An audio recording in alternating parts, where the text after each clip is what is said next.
We hurt people to the extent that we hurt ourselves. And gosh, it would have been easier if he'd been an alcoholic. 9 years of upper education, I took many a course, and one that I never took was about self-love. Self-love was going to be my salvation. I am Dr. Amanda Hanson. I am a clinical psychologist, and I have been helping women for over 20 years. I help women to break out of their toxic patterns, out of the mental jail they have themselves in. I help them stop being at war with themselves in every aspect. I grew up in the Midwest to parents who were working class. My parents divorced when I was 10 years old.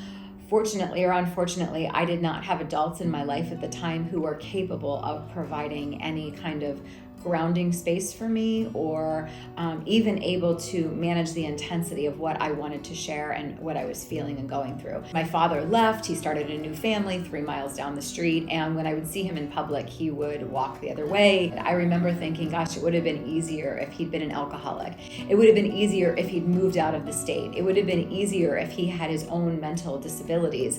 But the fact that he was completely high functioning and living just miles down the street and acting as if I did not exist was a really hard thing to reconcile in my very young brain. I had a record player in my room. It was one of the only things I owned. And I would go to garage sales and I would buy for 50 cents a record. And I had the whole collection of Lionel Richie records.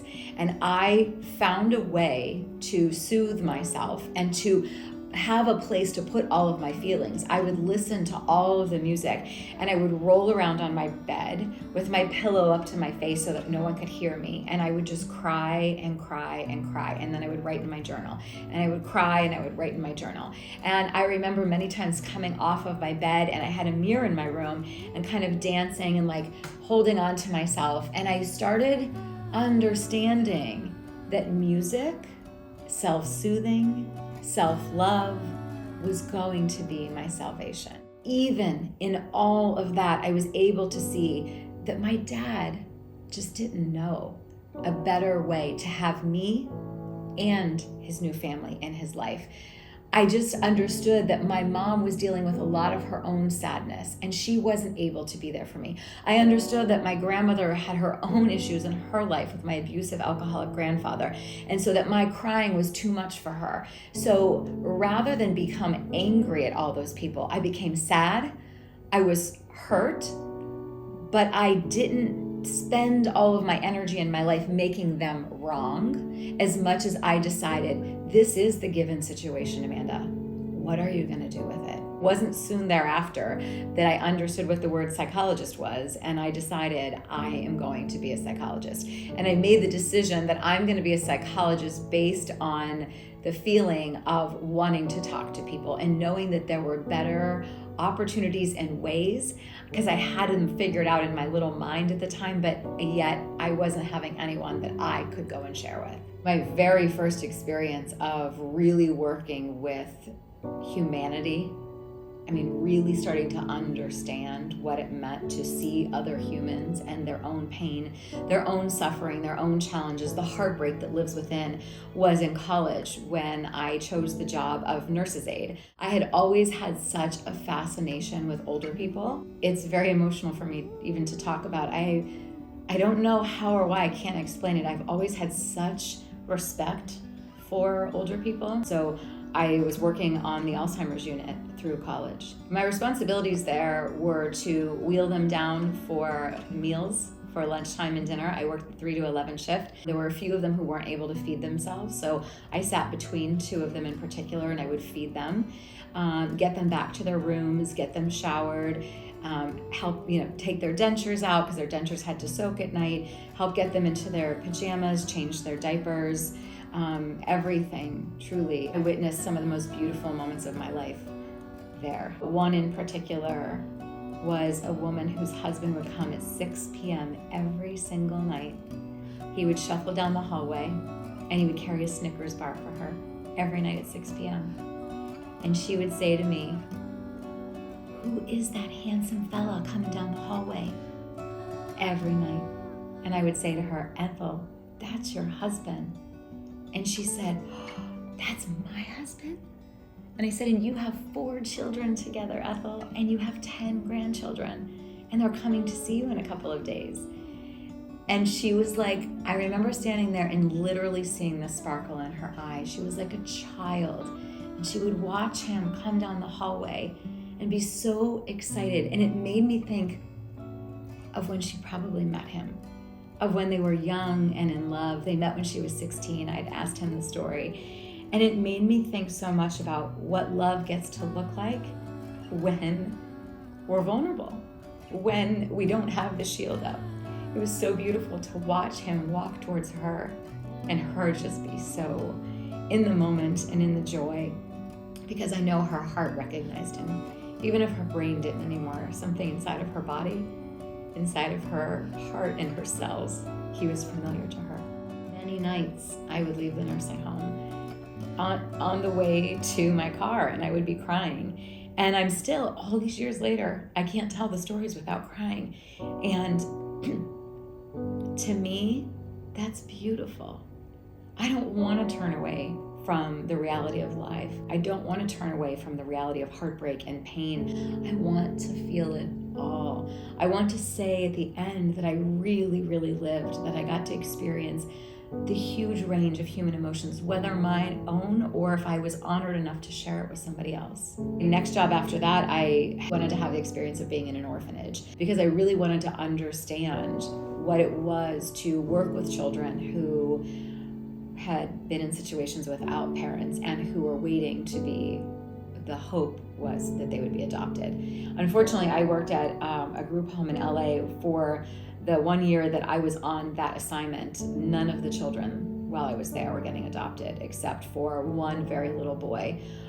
So it was hard and really painful to watch them long, so desperately long to belong somewhere into a family. Because of that experience, I made the internal commitment that I someday would adopt, because it had made such a huge impact on me. I wanted to be able to, if I could, provide that opportunity for a child or children. And I ended up later in life adopting 2 children. I spent a year working at the AIDS clinic in LA as well, and I was counseling people in their final stages of advanced AIDS, and it was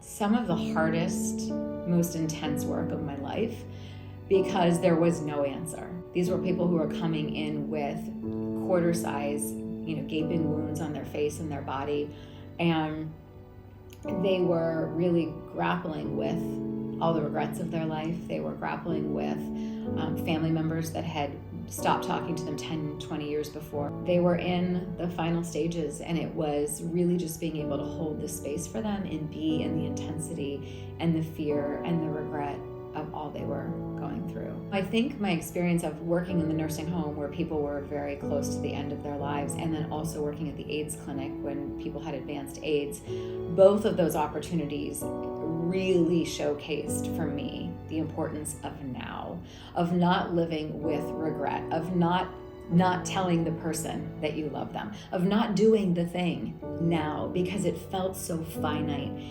I could feel, it was palpable, life slipping through their hands. And it really served to be an experience for me to remind me to be in such reverence to my own life and to do the best I could to not waste it. After I graduated with my doctorate, my subspecialty was couples counseling. I was in private practice and primarily seeing couples. And I started to understand better and better the dynamics within relationships.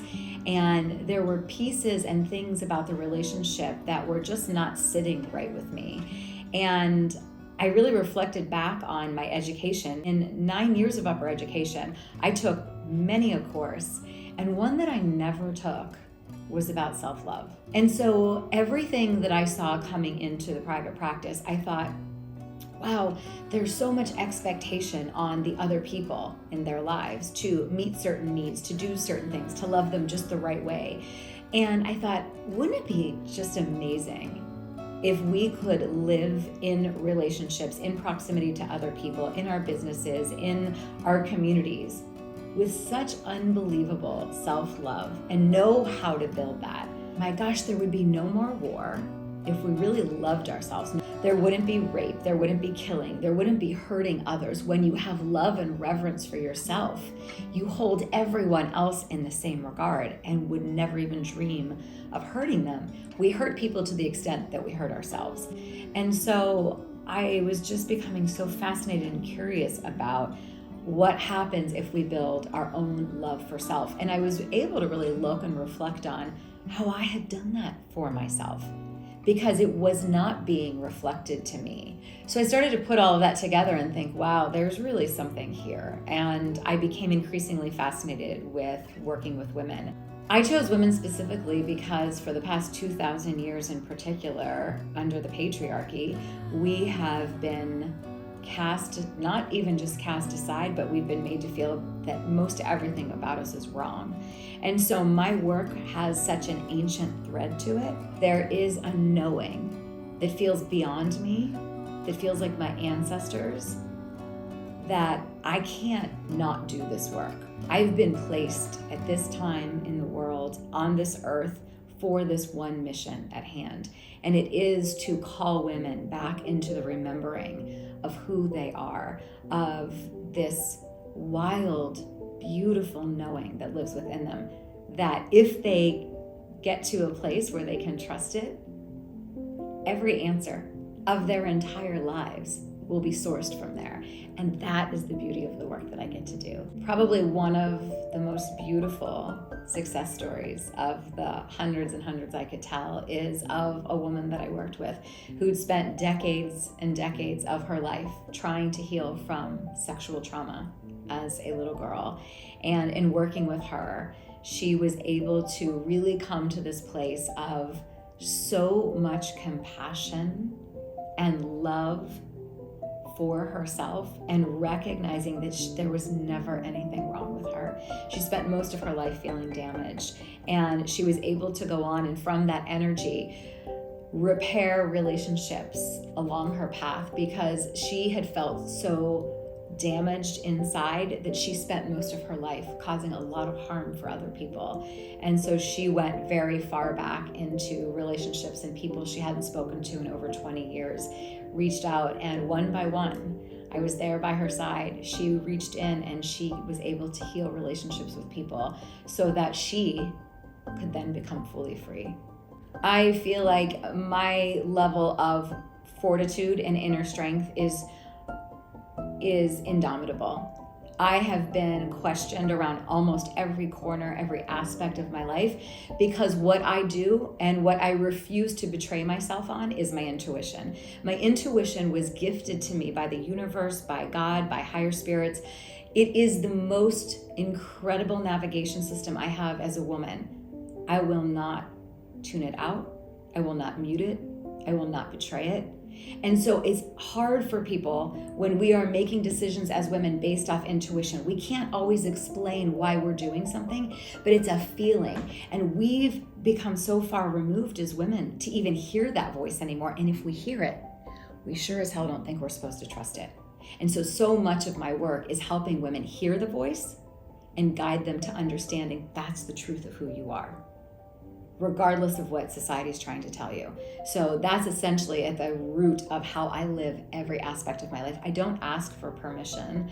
I do what works for me. It really is going to require all of us becoming more free, more liberated, more powerful to create the change that we are looking for in this world. I welcome every single woman here on my YouTube channel, from as young as you are able to understand this message. I don't think that there's ever a time we're too young, to as old and wise as you are. There is no age limit. It's a space for all women. I am Dr. Amanda Hanson. Please follow this YouTube channel for so much more incredible information. Like this channel, forward it to all the amazing women in your life who you know could benefit from everything we will be sharing here. And I look forward to many more conversations. Let me know your thoughts in the comments.